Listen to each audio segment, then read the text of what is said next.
So next speaker is Dr. Haj-Omar. He is Principal Business Development Manager of Wireless Communication Research at OAI Emerson. And he's going to give a talk on millimeter wave research platforms based on OAI and USRPs. Thank you.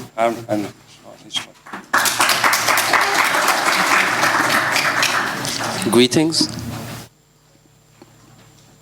Thank you, Professor Paulo, for the invite. Greetings, everyone. My name is Omar. I'm a Principal Business Manager for Wireless Research. My focus is on institutes and education. So I cover both Americas and EMEA, which is Europe, Middle East, and Africa. So I spend a lot of time in Europe, mainly Germany. But this is my first time in France, so thank you. And thank you for EURCOM for inviting us in their 10-year anniversary. So a little bit about my background, since this is my first time presenting to you. I come from semiconductors, spent a lot of time in the Silicon Valley, and then went to test and measurement through Tektronix, leading their wireless 5G research, and then now I'm at NI. So Professor Paulo asked me to come and talk about outer front ends, and I'll focus on the new spectrum, mainly on the FR3 and some of the interests we're seeing in the US, especially a lot of the new funding through the CHIP Act, but also some of the sub-terahertz from our partners from HHI in Germany, and some of the applications such as NTN, as well as autonomous driving, and some of the mitigation from some of the learning for FR2, mainly because of the higher frequencies, lower wavelength, and path loss. So beamforming and some of the learning there, but also how we're using AI in terms of optimization. Some of our collaborators, some of the collaborators from industry, NVIDIA, would like to give them a shout out. They're really looking forward to engage more within this community. So OAI is enabling a lot of these researchers to drive and get more into research, but also to work through new proposals coming in the future. Some of the organization that I'm co-chairing is IEEE Milcom. We just started a demo track. This year will be the second time, based in DC for 2024. Joint communication sensing, we're starting a demo track. It's going to start for the first time next year in Finland. So that's another topic that I'll highlight. And some of the contributors, such as RWTH from Aachen, Dr. Alex, will show some of his participation. And we've heard from the Power Program as well, North Carolina State, Iowa State, and Northeastern. My colleague Neil spoke about the different USRPs we have in terms of swap on the B210s, lower frequency, lower number of channels, but then we have the N320s, which are critical when you care for beamforming and phase coherency, and then for wider bandwidth, we have the X410s. And on the X410s, which are more on the FR1, but then we also have the X440, which is really interesting for folks who are interested in higher frequencies. It does not have an RF front end, which actually makes it more appealing, and we were talking about that over dinner, because it enables you to actually take more control in terms of the RF front end. So there's companies such as X Microwave, which are very creative, which allows you to do more of a Lego approach and allow you to build and create and leverage some of the silicon that's being produced by ADI, by Peregrine Semiconductors, and be able to tinker with it in a lab. And we also have our partner, Signalcraft, and they actually build signal conditioning that goes along with the X410s and enable you to have different LNAs, PAs, filter, to be able to hit 3GPP compliance. And you also have the capability to cascade or put in parallel a lot of these components to build MIMO systems.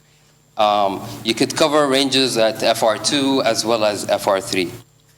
And this is an example from Joint Communication Sensing in Belgium, in TU Leuven at IMEC, where Barkhosen Institute is showing two of the X410s. They focus on both the outer front end as well as antenna designs. So here they build APIs that enable you to locate the object while communicate. And we're looking to work with them further for this year and integrate more of the OAI and look at different EVM as well as different communication specs. And this is another testbed using the MTS from NI, but it enables you to use 77 gigahertz. So it's mainly for automotive kind of applications, but it just shows that you could actually use different RF front ends, and most importantly, the ability to do wide band measurements real time. So this is our latest VST3. It's a vector signal transceiver, which allows you to go all the way to 50 gigahertz with 4 gigahertz of instantaneous bandwidth. And it is a chassis that you could build. So you could actually thread more than one VST3 and be able to get to 7 gigahertz or even 12 gigahertz. And we have a reference design with VDI where we own the calibration. So at that frequency, obviously, phase alignment and losses are very critical. So, we started working with HHI, Dr. Ramez.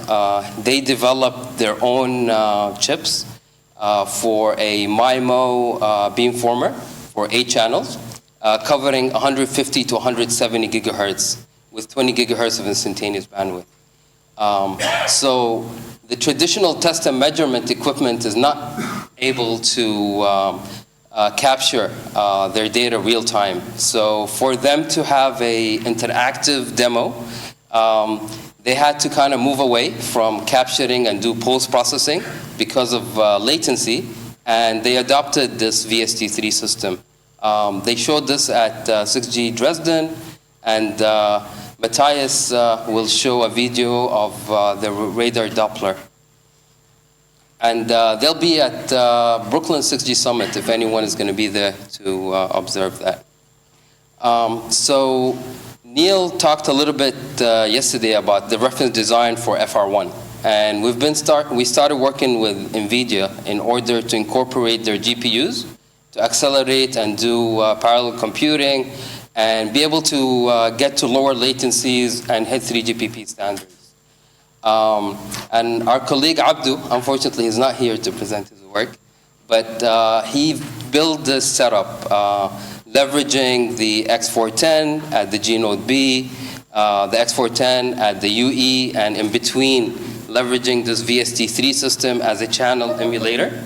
And they've integrated the NVIDIA GPUs, and they demonstrate a deep RX. So we'll be showing this again at European Microwave in 2 weeks in Paris, as well as 6G Brooklyn Summit, as well as Milcom. And I just want to walk you through the steps that it took us to get to FR2 with the collaboration with OB Smart, as well as Temitech, as well as HHI and RWTH.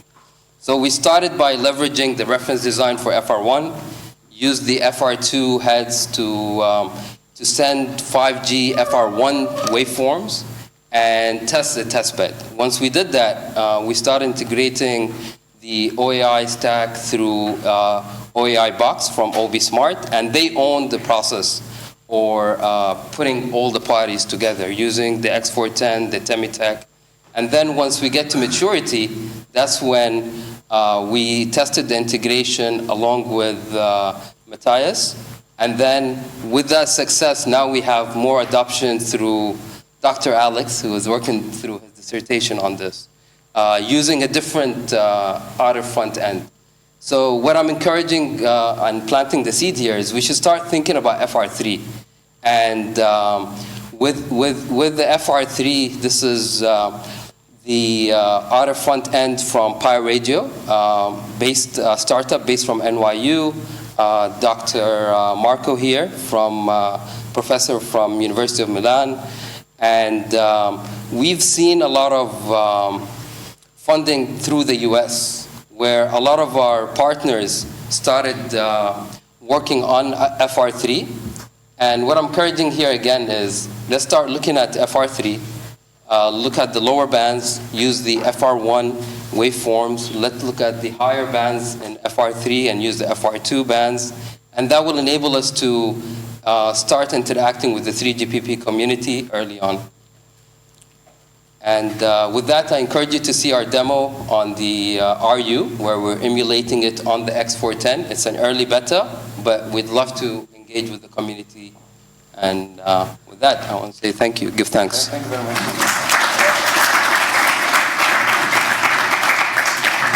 Thank you, Arm, to be on time, so we have time for questions. So you mentioned FR3.